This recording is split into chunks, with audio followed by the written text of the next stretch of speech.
दोस्तों, मेरठ उत्तर प्रदेश में merchant navy अधिकारी सौरभ राजपूत की दर्दनाक हत्या की कहानी किसी बॉलीवुड फिल्म से कम नहीं। यह कहानी प्यार, शादी, धोखा, अफेयर और एक दिल दहला देने वाले मर्डर की सच्ची दास्तां है। दोस्तों, पूरी कहानी सुनाने से पहले आपसे हाथ जोड़कर आग्रह है कि अगर आप धर्म द स्टोरी टेलर परिवार से पहली बार जुड़ रहे हैं तो प्लीज चैनल को सब्सक्राइब कर दें। इस स्टोरी के माध्यम से धर्म द स्टोरी टेलर परिवार आपका चैनल पर हार्दिक अभिनंदन करता है। नमस्कार, आदाब, सत श्री अकाल। स्वागत है आपका अपना चैनल धर्म द स्टोरी टेलर। उम्मीद है आप सभी अच्छे होंगे, आपकी फैमिली अच्छी होगी, आप अपना और अपनों का ख्याल रखें। सौरभ राजपूत मेरठ के रहने वाले थे और मर्चेंट नेवी में अधिकारी थे। उनका करियर अच्छा था और वह अपने परिवार के साथ एक खुशहाल जिंदगी बिता रहे थे। 2016 में उनकी मुलाकात मुस्कान रहतोगी से हुई। दोनों के बीच धीरे धीरे नज़दीकियाँ बढ़ी और यह दोस्ती प्यार में बदल गई। सौरभ और मुस्कान ने लव मैरिज करने का फैसला किया, लेकिन उनके परिवार इस रिश्ते से खुश नहीं थे। खासकर सौरभ के परिवार ने इस शादी का विरोध किया, लेकिन दोनों ने घर वालों की नाराजगी के बावजूद शादी कर ली और मेरठ में इंदिरा नगर इलाके में किराए के मकान में रहने लगे। 2019 में उनके घर एक नन्ही परी पीहू का जन्म हुआ। उनकी जिंदगी में खुशियां लौट आई, लेकिन किस्मत को कुछ और ही मंजूर था।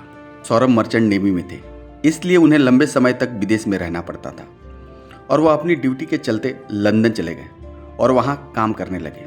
इस दौरान मुस्कान अकेली थी और धीरे धीरे उसकी जिंदगी में साहिल शुक्ला नामक एक लड़का आ गया जो उसी इलाके में रहता था।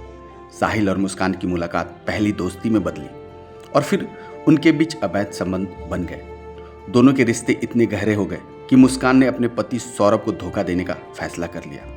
सौरभ 24 फरवरी 2025 को मुस्कान का जन्मदिन मनाने के लिए लंदन से मेरठ लौटे। वो अपनी बेटी के साथ कुछ समय बिताना चाहते थे। इस दौरान उन्होंने मुस्कान के व्यवहार में अचानक बदलाव देखा। सौरभ को शक होने लगा कि मुस्कान का किसी और के साथ संबंध है। उन्होंने मुस्कान से इसके बारे में बात करने की कोशिश की, लेकिन उसने हर बार कोई ना कोई बहाना करके टाल दिया। सौरभ का शक तब पक्का हो गया जब उन्होंने मुस्कान और साहिल को एक साथ देखा। यह देखकर सौरभ गुस्से से भर गया और उन्होंने मुस्कान को इस रिश्ते को खत्म करने के लिए कहा, लेकिन मुस्कान अब सौरभ से नफरत करती थी। मुस्कान अब सौरभ से छुटकारा पाना चाहती थी ताकि वह साहिल के साथ आराम से रह सके। उसने साहिल के साथ मिलकर सौरभ को मारने की योजना बनाई।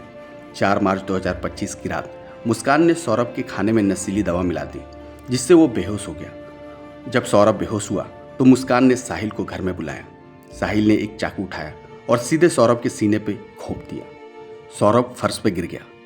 उसके शरीर से खून बहने लगा। उसकी आंखों में खौफ और दर्द साफ झलकने लगा। उसने कांपते हुए हाथ जोड़ा और गिड़गिड़ाते हुए मुस्कान से बोला, प्लीज़ मुझे छोड़ दो, मैं तुम्हारी ज़िंदगी में अब कोई दखल नहीं दूंगा।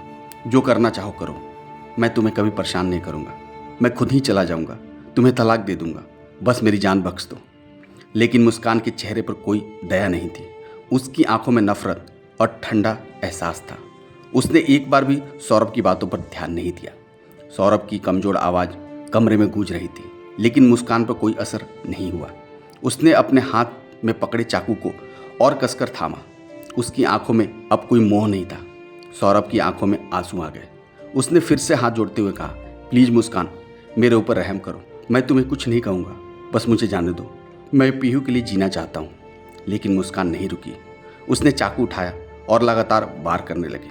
सौरभ की चीख धीरे धीरे कमजोर पड़ने लगी। उसकी आंखों में दर्द छलक पड़ी, लेकिन जब उसमें उम्मीद की कोई किरण नहीं थी, वह धीरे धीरे बेहोश होने लगा। उसकी सांसें टूट रही थी।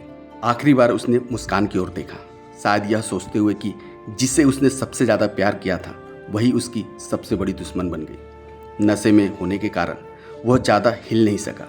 साहिल ने बार बार चाकू से वार किया, जिससे सौरभ की मौके पर ही मौत हो गई। इसके बाद मुस्कान और साहिल मिलकर सौरभ के शव को टुकड़े में काट दिया। फिर वे एक बड़े प्लास्टिक के ड्रम में सौरभ के शरीर के टुकड़े डालकर उसमें सीमेंट से भर दिया ताकि लाश से बदबू न आए और कोई उसे देख ना सके। हत्या के बाद मुस्कान और साहिल शिमला और मनाली घूमने चले गए। मुस्कान ने सौरभ के मोबाइल से मैसेज और चैट भेजे ताकि लोगों को लगे कि सौरभ जिंदा है। इस दौरान उसने साहिल के साथ शिमला में एक मंदिर में शादी कर ली। मुस्कान ने जब अपनी माँ को फ़ोन किया और सौरभ के बैंक अकाउंट के पैसे निकालने के बारे में पूछा तो माँ को शक हुआ। माँ ने बार बार सवाल किया।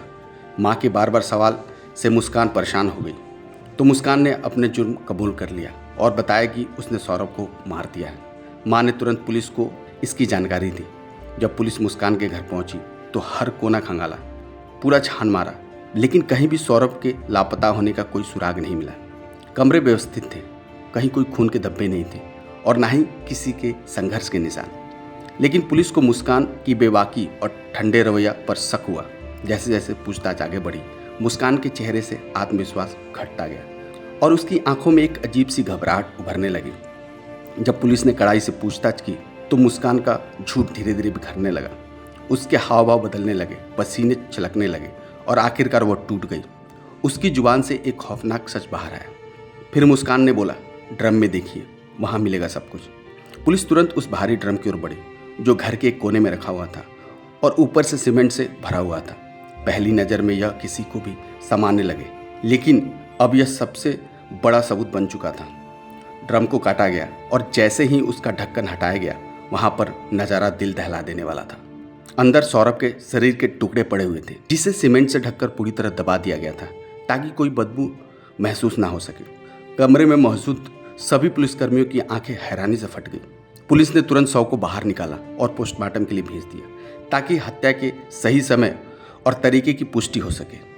इस खौफनाक खुलासे के बाद मुस्कान और उसके प्रेमी साहिल का खेल खत्म हो चुका था। पुलिस ने दोनों को मौके पर ही गिरफ्तार कर लिया और पूछताछ में मुस्कान और साहिल ने अपना जुर्म कबूल कर लिया।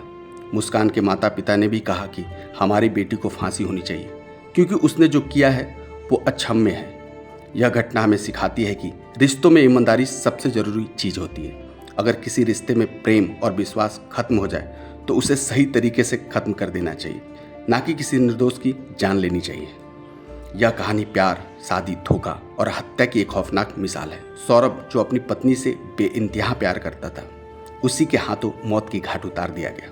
मुस्कान ने अपने प्यार और लालच में एक ऐसे गुनाह कर दिए जिसने न सिर्फ सौरभ की जिंदगी खत्म कर दी बल्कि खुद की भी बर्बादी लिख दी। अब मुस्कान और साहिल कानूनी सजा का इंतजार कर रहे हैं और सौरभ की बेटी पीहू अपने पिता के बिना अनाथ हो चुकी थी। दोस्तों, यह कहानी सुनाने का मेन उद्देश्य आपको जागृत करना है, आपका मनोबल बढ़ाना है। हम कभी नहीं चाहेंगे कि इस कहानी से आपका दिल दुखे।